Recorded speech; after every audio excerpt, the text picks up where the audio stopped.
What's up, weirdos? I hope you are well.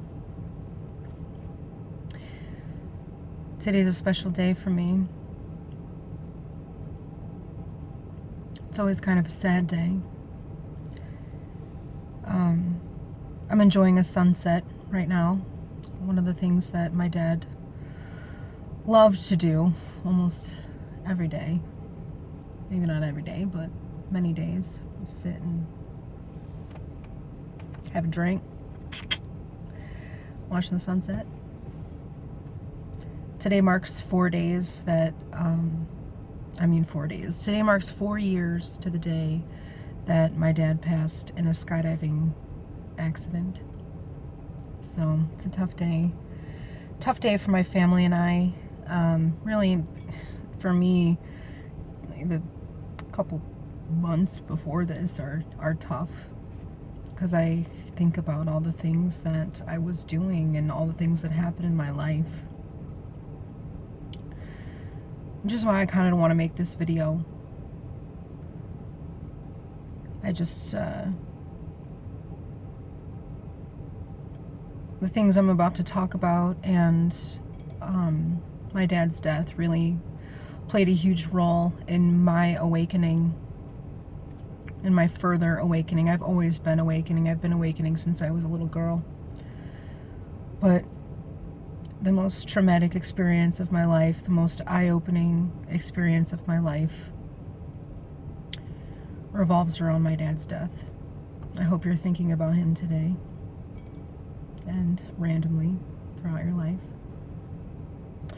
So I want to talk about some happenings and signs and synchronicities that occurred with me before my dad's death. And they might not mean much to some people, but I know my soul tribe will connect with me on this level. You will understand. I'm saving the best for last, so stick around. There's three prominent happenings that I want to talk about.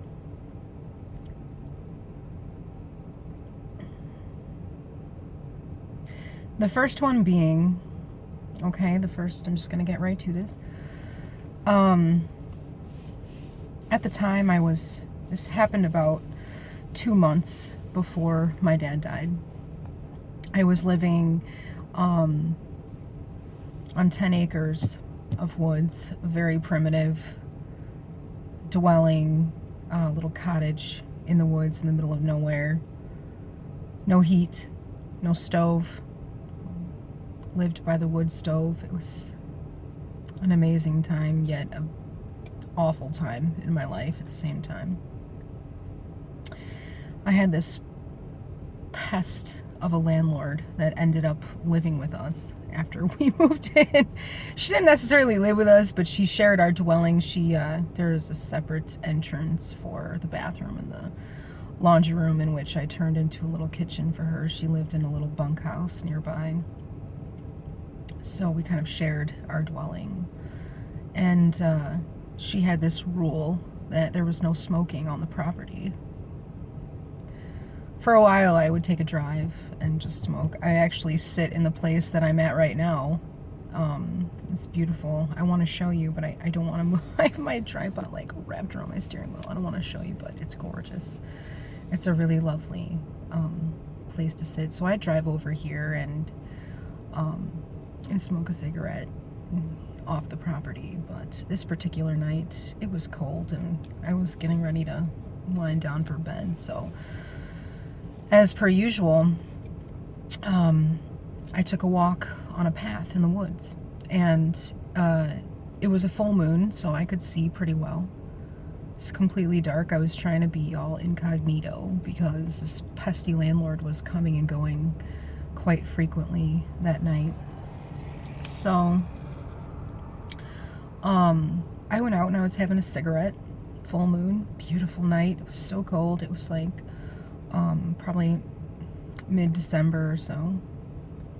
And I'm sitting there smoking and just, excuse me, taking in nature.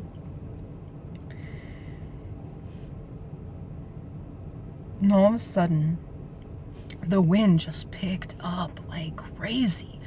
The wind just started just blowing like crazy. It was insane. It was the trees were just blowing like crazy. I thought a tree was gonna fall down on me. I was in the middle of the woods. And I just sat there and I was like, holy shit. Like, it was just nuts. It was insane. And at that very moment, I felt within me that the wind, that nature was speaking to me. I felt that God was speaking to me at that very moment. I had never in my life had an experience such as this one. I have done a lot of soul searching in nature in my life. I have never had a feeling more profound than this one right here, okay? I just got this feeling that something big was coming. Big. That's all I could think in my head. Those are the only thoughts in my head were like, it was like the wind and nature was speaking to me through feeling. I can't describe it. Maybe you've had a situation like this before. I'd love to hear about it. Let me know. Let's talk about it, Soul Trap. I literally said the words, "What?" I said out loud, "What are you trying to say to me? What is it? What?" I knew something big was coming. And at the time, I thought that it was just going to be like an exit for my situation, because my living situation at the time, living with my pesty ass landlord and toxic relationship, I was just hoping that it was some kind of these feelings that the earth, that God were speaking to me. I was hoping that it was an exit, like some kind of something coming. Is all I could think was that something big is coming. Something big. So I said, "What? What is it? What are you trying to tell me?" Like I said, I've done a lot of soul searching, and never have I ever felt a feeling so profound from nature. A message so profound that I just could not even put my finger on. It was crazy. The next few weeks, I thought a lot about it, and I still couldn't, a lot of things happened. We ended up moving out of that place about a month later. So I thought maybe that's what it was, I don't know. Fast forward. A week before my dad died, I had an intense dream. My dreams have always spoken to me. Always. My dreams speak to me all the time. They have since I was a little kid. I've always had crazy dreams. Like, I had reoccurring dreams when I was a kid that I would get cancer. Crazy dreams. I'll talk about that in a future video. Crazy, crazy dreams. The cancer dreams were always a huge awakening throughout my childhood and my teenage years. I always kept thinking about cancer. What's causing cancer? What is, I used to have apocalypse dreams when I was a little kid. They would shake me. I would wake up. I still have visions in my head of the visuals that I saw in my dreams. I think dreams are so important, okay? Your dreams are so important. Not only are your dreams, your psyche, your subconscious, your soul speaking to you, but I think they're another realm. They're another reality, okay? There's something about our dreams. The dreams that I have that really stick with me, that I remember, they mean something. I'm telling you, when you have dreams that you just can't shake, you remember forever and ever, they mean something. Anyhow, a week before my dad died, I had a dream.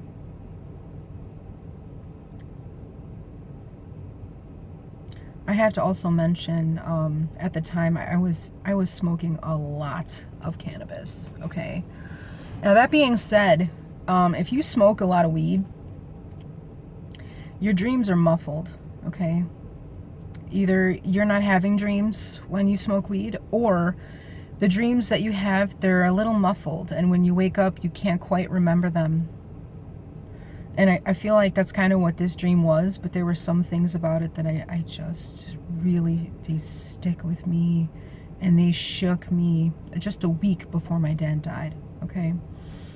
I had a dream that I was in Florida. That's where my parents lived before my dad died.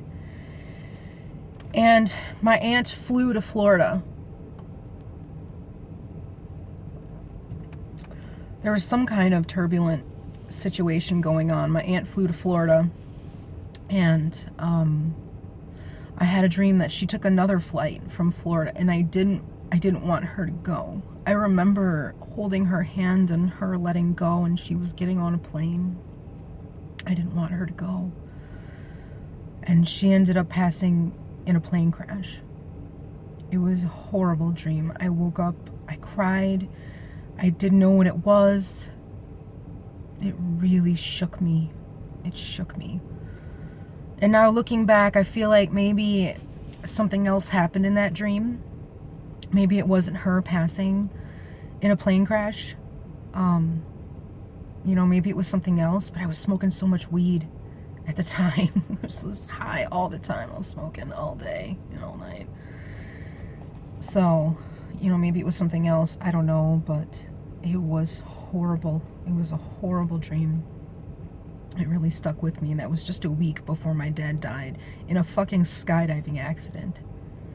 Just really stuck with me. I think, I look back and I think like, well, maybe that was like, you know, if I wasn't smoking weed, maybe my dad died in my dream. Then it was like a foreshadowing of what was about to happen. If I wasn't smoking weed, maybe I would have saw it. I don't know. I love cannabis, okay? I think it's helpful for a lot of people.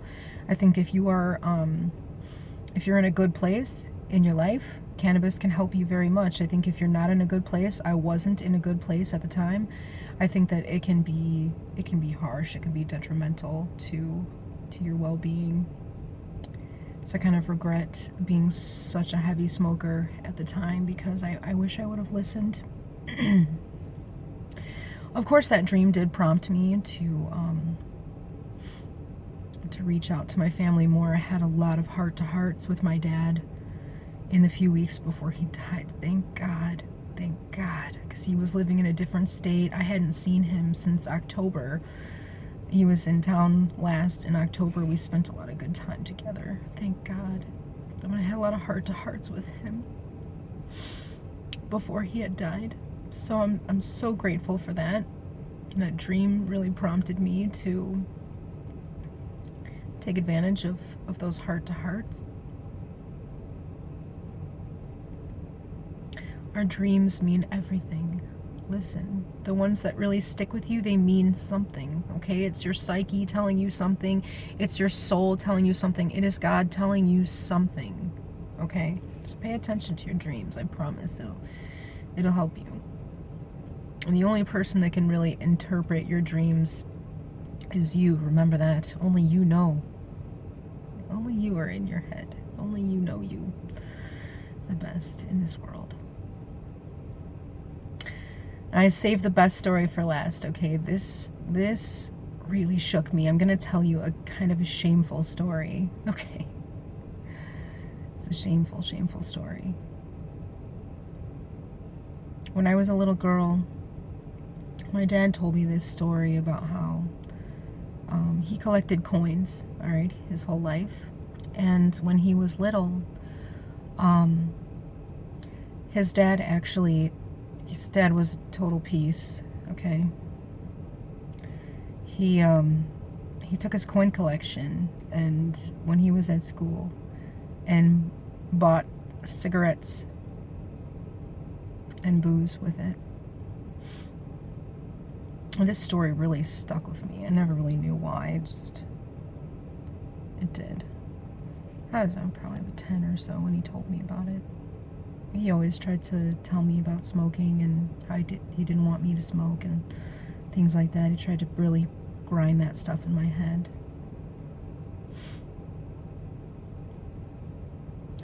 Fast forward to age 19. Here's the shameful part, okay? My parents were living in Florida at the time, and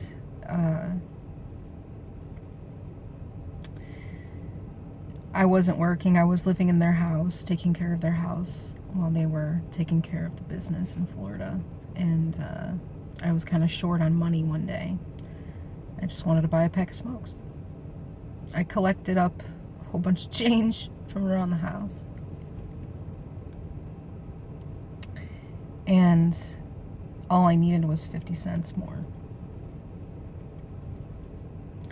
So I went into my dad's closet where I knew he had a 50-cent piece. He kept, a few of these 50-cent pieces. 50-cent, like $50 coins. And I used it. I had full intentions of replacing it. I recorded the year. It's in 1976. I was just going to go to the coin store and replace it. They weren't like prized at the time. They weren't very much. They were only worth 50 cents at the time. So I was like, well, yeah, I'll buy my cigarettes and I'll replace it. He'll never know, right? I never replaced it. I know. I was an asshole, okay? I was a little shit. One of my most shameful times. I felt really bad, especially because that story about his dad taking his coin collection really stuck in my head. It's like, don't be an asshole, So I did it. I never replaced it. Fast forward to a week before he died. I was going to buy cigarettes. And I went to this little gas station. And I bought my cigarettes with cash. It was the only thing I was buying. And in the change, the cashier gave me change. She gave me here this 50-cent piece. This was just a week before my dad died, okay? You don't see these very often, let alone in circulation, okay? At that time, I was like, holy shit. Holy shit. Like, I took it as a sign that I needed to just quit freaking smoking, okay? I was like, I got this 50-cent piece back. I gotta give it to my dad. Yeah, give it back to him, and I gotta come clean. I had to come clean about what I did when I was 19. I was 30, 29, 30 when this happened, when I got this 50-cent piece back as change for cigarettes. It's even the same year. It's a 76. It was crazy. I knew it right when I saw it. I was like, what is this? I don't remember what the cashier said, but I was like, this is weird. This is so weird. This is so synchronistic. You have no idea. And she didn't, whatever. And a week later, my dad died.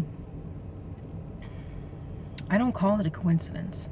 I don't think it's a coincidence at all. This has stuck with me. Boy, has it stuck with me. Pay attention. Pay attention to everything. Pay attention to your dreams. Pay attention to your thoughts. Certain times, thoughts come into your head. Pay attention. Pay attention to moments, uncanny moments, things that seem like they might be a coincidence. They're not. They're not coincidences. Everything happens for a reason, I guarantee you. Every little thing in your life, everything, even little mundane things that happen to you all the time, they're happening for a reason, I guarantee you. When little shitty things happen, do not dwell. Just say, okay, this happened for a reason. Keep going. Go with the flow. Because you'll see soon enough that everything happens for a reason. Even the little shitty things that happen, they happen for a reason. You got a flat tire? That happened for a reason, trust me. Who knows? God and the universe could have been preventing you from getting into an accident 10 minutes later. You never know. You never know. Just trust, okay? Trust in God. Trust in the universe. Trust in yourself. Trust in your higher self. Stay connected. Stay connected to you. I hope that you're thinking about my dad today. I'm saving my tears for later. I've been keeping high spirits all day. Really wanted to go for a hike today. It hasn't gotten higher than 10 degrees. Fine. That's why I settled for this gorgeous sunset. It's a beautiful sunset. Here, I'll show you now. It's a simple one, but it's beautiful. It was nice. I can't stress enough. There's so much more to us and this existence than we even know. Pay attention. Connect with yourself. Go to nature when you can. Nature always helps me to reconnect with myself, to reconnect with God, to reconnect with our universe, to reconnect with our purpose on this planet. Some of the things I talked about today might not seem as profound to you as they are to me, and that's okay. Your signs and synchronicities and happenings, nobody understands them better than you. Trust me. Nobody. They might not matter to some people. They matter to you. Just because they don't matter to somebody else doesn't mean they're not meaningful. I guarantee you.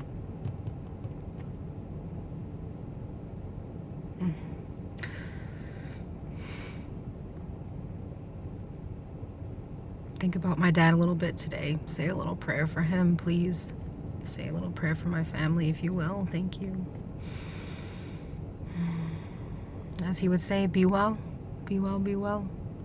Thank you so much for watching and taking the time to listen to me in this emotional moment, in this emotional time that me and my family are going through. And thank you again to our earth angels who have helped us in that time and who still help us today. I appreciate you so much. I'm so grateful for you. So grateful. Thanks, guys. Be well. Be well.